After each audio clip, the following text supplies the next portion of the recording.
Então, nossa aula hoje vai ser curtinha, né? Sobre antivirais, que são medicamentos aí utilizados no tratamento, né? E erradicação das infecções provocadas por vírus. A gente vai conhecer algumas classes e alguns representantes de cada classe que são mais utilizados nesses tratamentos, nessas terapias. Depois a gente vai fazer um exercício para fixar. E aí depois eu vou passar algumas instruções para vocês, né, sobre o relatório. Ok? Então, como a gente já estudou nessas duas últimas aulas que a gente teve, das características dos vírus, né, a gente viu que eles constituem uma classe, né, de agentes infecciosos que são totalmente diferentes, né, de outros micro-organismos. Né, tanto que ele nem pode ser considerado como um micro-organismo, embora ele seja estudado juntamente com as bactérias, né, com os fungos e tal. Mas, como a gente viu pela estrutura dele, né, ele sozinho, ele não tem capacidade nenhuma dele mesmo, né, provocar doenças. Ele precisa estar infectando alguma célula, né, utilizando a maquinaria da célula, para ele conseguir agir, né, causar doenças, se multiplicar e provocar muitas doenças. Então, a gente já viu, né, as principais vias de transmissão dos vírus, né, trato respiratório, pode ser pelo trato gastrointestinal, trato genital, pele, né, urina, sangue, placenta, né. Então, todos esses meios são vias de transmissão, né, desses vírus, né, para outras pessoas. E a gente viu também que a infecção do vírus depende muito do sistema imune do hospedeiro, né, do nosso sistema imune, e também depende do tipo, né, da particularidade daquele vírus, né, do genoma dele, se é um genoma que garante aquele vírus uma alta patogenicidade, né, ou não, dentre alguns outros fatores, tá? E a gente viu também a constituição dos vírus, né, que eles contêm ali um ácido nucleico, que pode ser DNA ou RNA.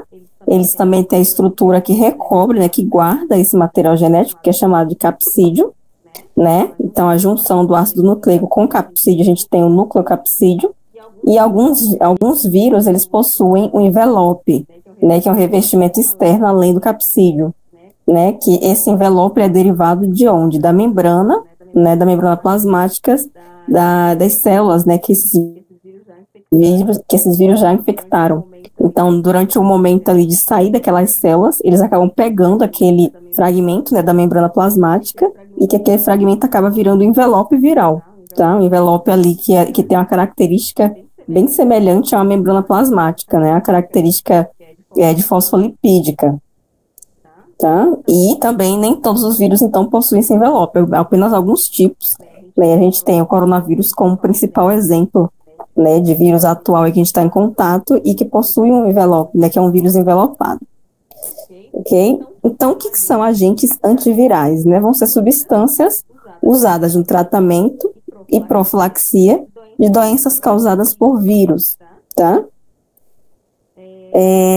Cerca de 60% das doenças humanas são causadas por infecções viróticas, então é muito comum, né?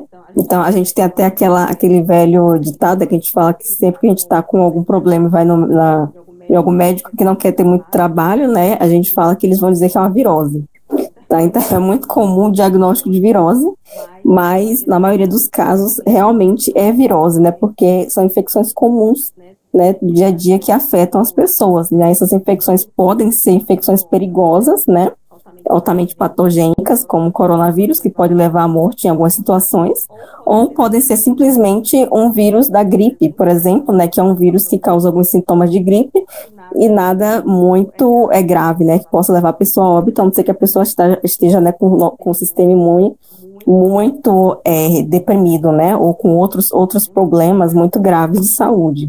Tá? Fora isso, são vírus que não causam grandes danos ao organismo. Então, como que são os mecanismos, né, da ação desses fármacos antivirais, né? Então, a ação da maioria desses antivirais são eficazes apenas enquanto o vírus está se replicando. Por quê?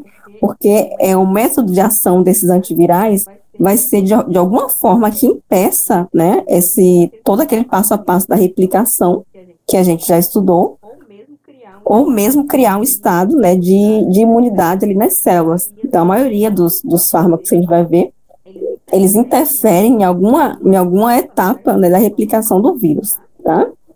E lembrando que os vírus, eles podem sofrer reativação muito tempo depois da infecção primária, que pode ainda causar doença, tá? Então, vamos supor que você teve uma infecção por um vírus, né, há uns 5 anos atrás. E esse vírus, ele pode ficar latente no organismo, como a gente já viu, eles têm essa capacidade de ficar latente, né, fugiu ali do sistema imune, mas não vai estar se manifestando, né, a ponto de ser detectado pelo sistema imune, ele vai ficar ali escondidinho na célula. E algum tempo depois, ele pode ser reativado e provocar doença, principalmente se após algum tempo esse paciente ele ficar imunodeprimido, né, ou em alguma situação que rebaixou um pouco ali o potencial do sistema imune daquele hospedeiro, tá? Então, o vírus ele pode ser reativado muito tempo depois da infecção primária, causando doença, tá? Então, os fármacos antivirais, eles vão atuar através dos seguintes mecanismos, né? Inibição da transcrição do genoma viral, né? Então, eles vão atuar em alguma etapa da transcrição do genoma, né? Logo depois que o vírus ele infecta a célula, liberando o genoma dele ali para ser transcrito, né, pelas proteínas e enzimas presentes naquela célula bacteriana, ou daquela célula cariótica, ou de qualquer que seja, né, o tipo de célula que ele infectou. Então, na questão da inibição da transcrição do genoma, entra aí inibição da DNA polimerase, tá? Que é uma enzima que catalisa, então, a replicação do DNA viral, né? Também esses fármacos podem atuar inibindo a transcriptase reversa, né? A gente sabe que a transcriptase reversa é uma enzima que pode converter o RNA em DNA, por exemplo, o vírus HIV. E também a gente tem medicamentos que inibem a protease. A protease vai ser uma proteína que quebra algumas proteínas da bactéria em subunidades menores que podem ser usadas para outros fins ali durante a replicação. E a gente tem também alguns fármacos que inibem a penetração do vírus na célula do hospedeiro, tá? Então, os principais métodos de ação dos fármacos são nessas etapas, né? A maioria agem na transcrição do genoma viral, né? Atrapalhando de alguma forma a transcrição desse genoma, e alguns também agem inibindo, né, a entrada do vírus na célula. Então, a gente tem a classe dos inibidores da DNA polimerase, né, que a DNA polimerase, como eu expliquei, vai ser a enzima que vai catalisar a replicação do DNA, né, porque quando o vírus ele possui uma amostra do DNA dele, né, só que aquele DNA é muito pouco, muito insuficiente para ele conseguir depois produzir, né, as várias célula para esses vírus filhos, né, infectarem, saírem daquela célula e infectar outras células, né? Então, aquele pequeno DNA que ele tem, ou RNA, não dá conta de produzir material genético para todos os outros filhos que ele vai criar dentro daquela célula. Então, ele precisa da DNA polimerase para replicar o material genético dele para ele conseguir distribuir para os outros vírus que ele vai formar, tá? Então, os inibidores que vão atuar na DNA polimerase, né, vão paralisar essa proteína, essa enzima, e aí ela não vai conseguir mais replicar o genoma viral. Então, paralisando ali a replicação do vírus. Aí, como fármacos dessa classe, a gente tem o Cidofovir, né, o Penciclovir, o Foscarnet e o Aciclovir, né, são exemplos de antivirais que inibem a DNA polimerase. Tá inibindo a DNA polimerase, eu paraliso o quê? A transcrição do DNA, né, ou do RNA ali daqueles vírus, né, que ele acabou de injetar o material genético dele, e se eu paraliso a DNA polimerase, eu não vou conseguir ter a replicação, portanto, não vai haver o quê, né? Não vai haver quantidade suficiente de material genético para serem produzidos, né, os novos vírus que serão produzidos ali naquela célula. Então, aquela infecção não irá adiante, ok? A gente tem também inibidores da transcriptase reversa, né, que eu expliquei, que é aquela enzima, né, que transforma o RNA em DNA, tá? Então, o vírus que possui a transcriptase reversa, ele possui RNA, que vai ser transcrito em DNA, né? E esse DNA ele é replicado, então, para os outros vírus que vão ser formados. Então, inibindo a transcriptase reversa, eu não vou ter transformação de RNA em DNA e nem tampouco as próximas etapas, né, que é a replicação daquele DNA. Tá bom? Então, como exemplo de fármacos que eu vou ter atuando dessa forma, né, a gente tem a zidovudina, didanosina, zalcitabine e o efavirenz, né, são alguns exemplos de antivirais inibidores da transcriptase reversa. Ok, até aí? A gente tem também os inibidores pós-tradução, ou seja, eles inibem, por exemplo, os mecanismos depois da tradução das proteínas, tá? Eles podem inibir proteínas já prontas, né? Ali que vão ser processadas posteriormente. Então, como representante dessa classe, a gente tem o saquinavir e o indinavir, tá? São alguns fármacos que inibem eventos pós-tradução ali das proteínas recém-formadas, tá? Também, dessa forma, se eles inibem, né, eventos pós-traducionais das proteínas, eles também impedem, né, a produção de um aporte maior, né, de proteínas que consequentemente, agiria, né, atuaria naquela célula, produzindo ainda mais material genético para esses novos vírus formados. Então, também eu vou paralisar a replicação viral naquela célula, porque eu não vou ter proteína suficiente para trabalhar nesse sentido, tá? Porque sempre que o vírus ele infecta a célula, ele também origina, né, ele leva à produção de mais proteínas e enzimas para trabalharem, né, produzindo todos esses mecanismos que levam à formação de novos vírus, né? Então, se eu atrapalho essa produção de novas enzimas, novas proteínas, eu também atrapalho esse mecanismo, né, de produção de novos vírus, tá bom? E a gente tem também os inibidores da penetração na célula do hospedeiro, né? Eles vão inibir que nem o interferon, né, que a gente estudou ontem, né, que ele induz o estado antiviral, né? No caso desse medicamento aqui é quase parecido, só que eles criam uma estrutura mais rígida na membrana da célula, impedindo a penetração do vírus naquela célula, tá? Então, como representantes desse grupo, a gente tem a amantadina, o ribavirina e o oseltamivir. São alguns modelos, né, de medicamentos que agem inibindo a penetração na célula pelo vírus, né? Então, se o vírus ele não consegue penetrar naquela célula, consequentemente, ele não vai nem conseguir colocar o genoma dele em contato com aquela célula, tá? Então, a célula vai continuar intacta e o vírus não vai conseguir infectar aquela célula, né? Então, se ele não conseguir infectar a célula, ele vai o quê? Ele vai morrer. Tá? Porque ele é um parasita intracelular obrigatório, ele precisa parasitar aquelas células para ele conseguir replicar, né, para parasitar outras células. Okay? Então, se ele não consegue essa função básica dele, que é parasitar a célula, ele morre, tá? E a gente não tem aí a produção da doença, né, que é a lesão dos tecidos por causa dessa replicação dos vírus. Ok, pessoal? Esse quadro aqui, ele resume, né, a aplicação clínica dos principais antivirais, né? Então, aqui eu coloquei algumas doenças, né, por exemplo, herpes, né, que os medicamentos que podem ser utilizados contra herpes são chamados de antiherpéticos, né, contra a influenza, a gente tem os anti-influenza, anti-hepatite, antirretrovirais, né, e aqui a gente tem todos os medicamentos que entram, por exemplo, na classe dos antiherpéticos, né, aciclovir, fanciclovir, cidofovir, dentre outros, tá? Aqui também, né, anti-influenza, amantadina, oseltamivir, né, que é comercialmente chamado de Tamiflu, né? A gente tem também os antihepatite, né, o adefovir, lamivudina, né, entricitabina, que a gente pode utilizar para combater o vírus da hepatite, e os antirretrovirais, né, que são divididos em inibidores de protease e inibidores da transcriptase reversa. E aqui a gente tem os exemplos desses medicamentos, tá bom?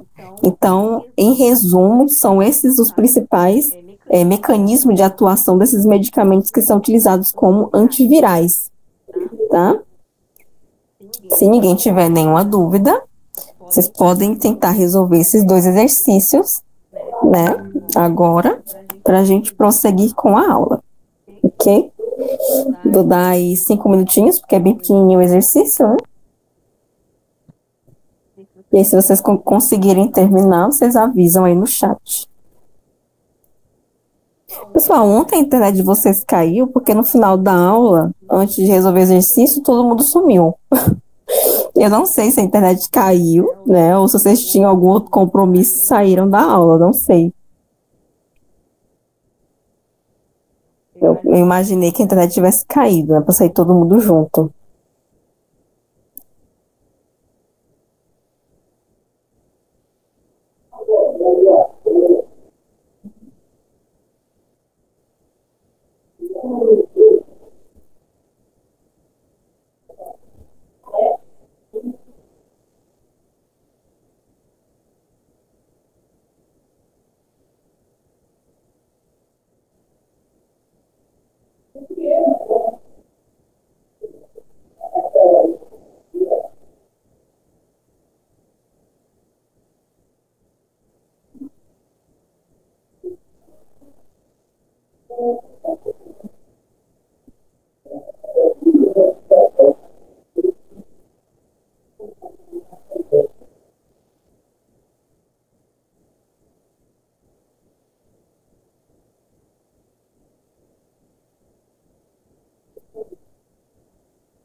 A Tainara já respondeu aí a IC. Mais alguém tem alguma sugestão? Alguém discorda dessa resposta da Tainara? Dá mais uns 2 minutinhos aí, caso a Wendy e a Gabi esteja fazendo.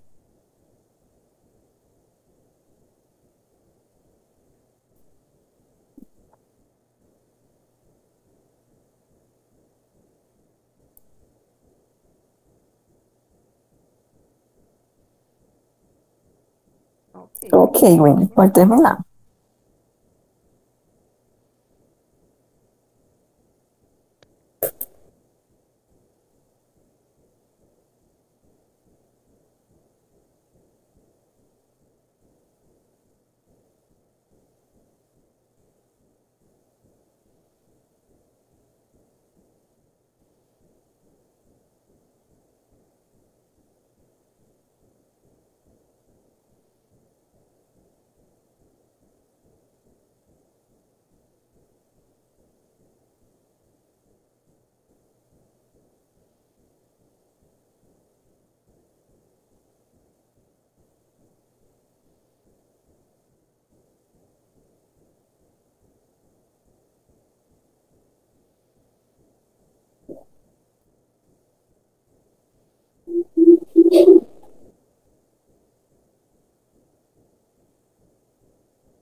E aí, pessoal? A Gabi colocou ali A e D. E aí, deixa eu só olhar aqui. Esse mesmo. A e D. A Ingrid acha que as duas são A.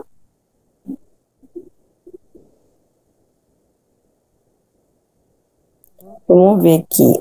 O efavirenz, o nevirapina e a delavirdina e o etravirina são antivirais empregados no tratamento do HIV, que são classificados como, letra A, inibidores da transcriptase reversa, B, inibidores de protease, C, inibidores de entrada e D, inibidores de integrase. Então, quem respondeu, letra A, acertou.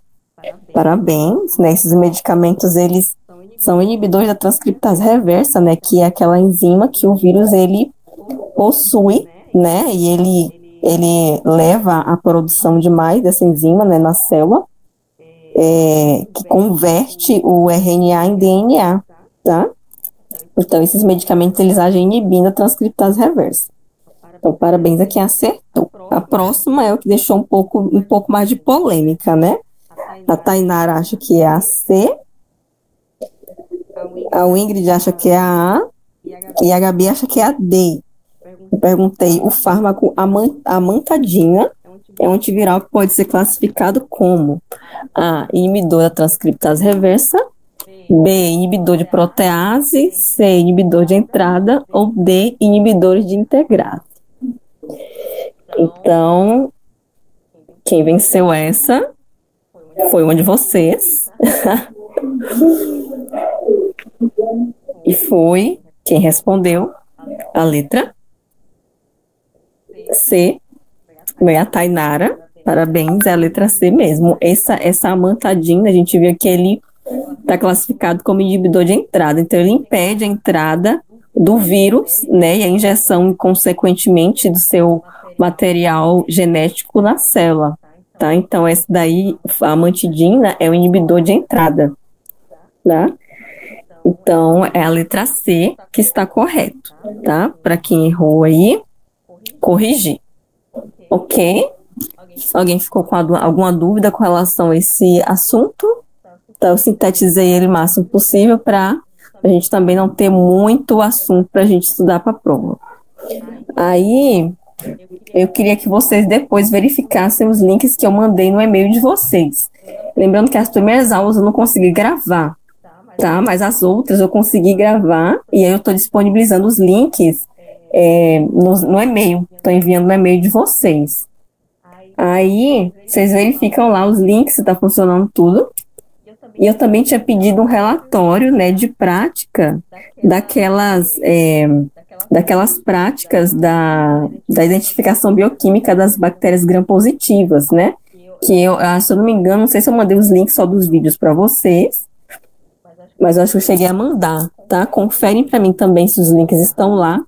E vocês podem mandar esse relatório até semana que vem. Não esqueçam que aí vai contar com uma atividade feita também, né, da disciplina, tá bom? Além de participação, né, presença, o relatório também vai contar com atividade.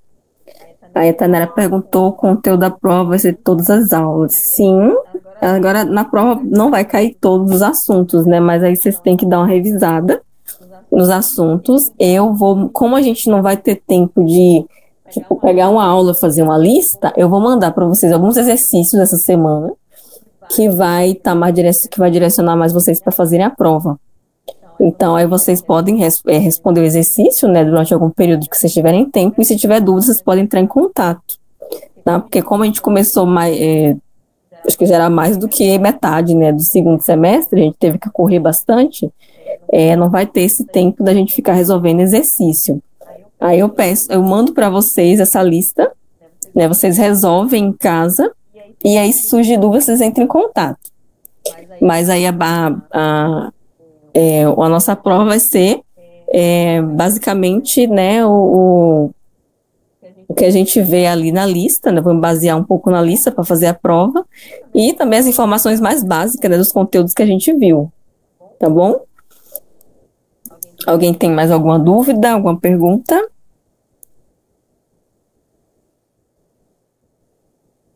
E aí, com relação aos outros detalhes, né, eu já falei para vocês, eu mando no grupo depois, né, os detalhes, né, até porque eu ainda preciso pegar o meu acesso ao AVA, que eu ainda não tenho, né, e aí os detalhes eu mando para vocês depois, confirmando certinho o dia da prova e tal, tá bom?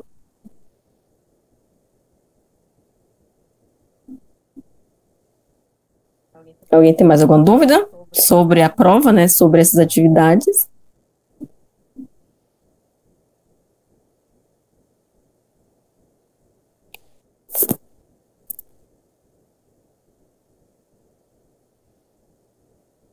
Só tem vocês três fazendo a disciplina. Não tem mais gente. Eu acho que tem a Paula, ela me mandou alguma coisa no meu e-mail. Acho que foi essa atividade aí do relatório.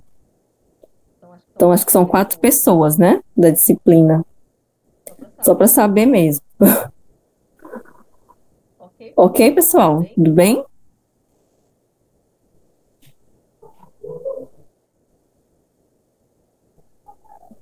Então, a gente pode encerrar mais cedo a aula hoje. Então, aproveitem, né, esse períodozinho para quem não fez fazer o relatório, tá? Que vai valer nota, vai valer ponto. E aí, depois eu vou estar enviando para vocês a listinha dos exercícios, beleza? Professora, a gente mandou uma mensagem aqui no chat, acho que a senhora não viu. Eu fiquei com uma dúvida. Os relatórios é para a gente fazer dos vídeos que foi encaminhado no e-mail? Isso. Aqueles vídeos estão relacionados com aquela aula da identificação das bactérias gram-positivas. Ok. A Ingrid também perguntou se as atividades é para encaminhar pelo e-mail também. Sim, vai ser tudo pelo e-mail, porque como eu não tenho. Ah, tá, eu não tinha atualizado aqui, meu Deus. Eu não. Eu estou sem acesso à AVA, então não consigo pegar as atividades de vocês lá. Então vocês mandam por e-mail mesmo. Entendi. Tá bom, então. Deixa eu ver se tem alguma coisa aqui que eu não vi.